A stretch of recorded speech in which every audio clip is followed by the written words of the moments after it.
হঠাৎ বিধ্বংসী অগ্নিকাণ্ডে পুড়ে ছাই একটি কীটনাশক বোঝাই ওষুধের দোকান।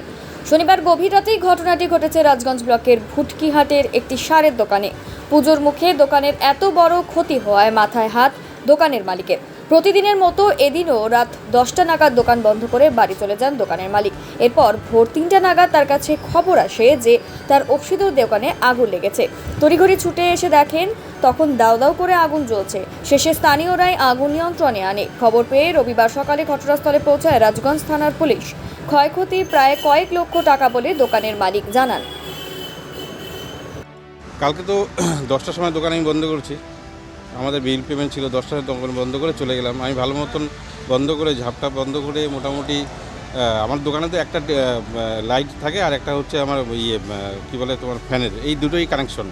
এবার শর্ট সার্কিট হওয়ার কোনো কারণই নেই। আর আমাদের ধূপবাতি তো 6টার সময় লাগাই, 7টা সাড়ে 7টা শেষ হয়ে গেছে। এবার আমি 10টার সময় দোকান বন্ধ করে ভালো মতন দেখে গেছি। তো আমার এখানে এক ভাস্তা, ও আমাকে বললো যে আমি 1টার সময় আমি আমার মাকে নিয়ে গেছিলাম নার্সিংহোমে, তখন দেখলাম সব ঠিক আছে।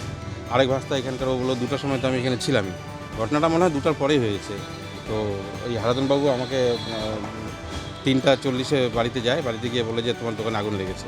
তো তাড়াতাড়ি এসে আমি দেখলাম যে দোকানের মধ্যে আগুন লেগেছে। শাটার খোলার সাথে সাথে পুরো আগুন দাউ দাউ করে জ্বলছে। এটা আমাদের কেমিক্যাল মেডিসিনের দোকান ছিল। হ্যাঁ, কিছু নেই, সব এখন এখানে তো আনুমানিক করা যায় না, কেমিক্যালের তো মানে খুব দাম, হিউজ রেট। হতে পারে 15-20 লাখ টাকার মাল ছিল আর কি। না, এটা আমার জানা না। ততক্ষণে রাত্রেবেলার ঘটনা তো আমরা ফোনও করতে পারি না। আর মোটামুটি সবাই বেরিয়ে আসছিলো এখান থেকে, ওরা এসে জল টল দিয়ে নিবানো হয়েছে। না, কিছু বাকি নেই। আমার এটা 2001 সালের দোকান, 2023 বছরের করেছি। পুলিশ এসেছিল না, এখনও পুলিশ আসেনি।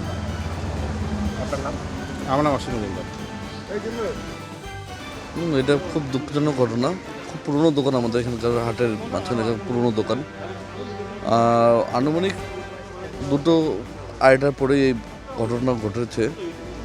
সকালবেলা আমি ঘুম থেকে উঠে শুনতে পেয়েছি, শোনার সাথে সাথে আমি এসেছি। এসে দেখলাম খুব বাজে ঘটনাই হয়েছে। মানে দোকানে কিছু বলতে নেই, সব কিছু পুড়ে গেছে। দোকানে বলতে কিছু নেই কি দোকানটাতে। হ্যাঁ, প্রচুর টাকা ক্ষতি হয়েছে, দেখেই বোঝা যাচ্ছে। দেখুন, আমরা তো বলতে পারি না, দোকান মালিক বলতে পারবে তার কতখানি ক্ষতি হয়েছে, কিন্তু যা দেখা যাচ্ছে প্রচুর ক্ষতি হয়েছে। দোকানে কিছু নেই।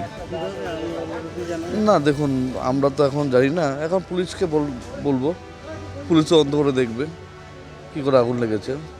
ওনাদেরকে রিকোয়েস্ট করা হবে যে ওনারা তদন্ত করুক, তদন্ত করে ভালো করে আমাদের জানাক যে কী করে আগুন লেগেছে।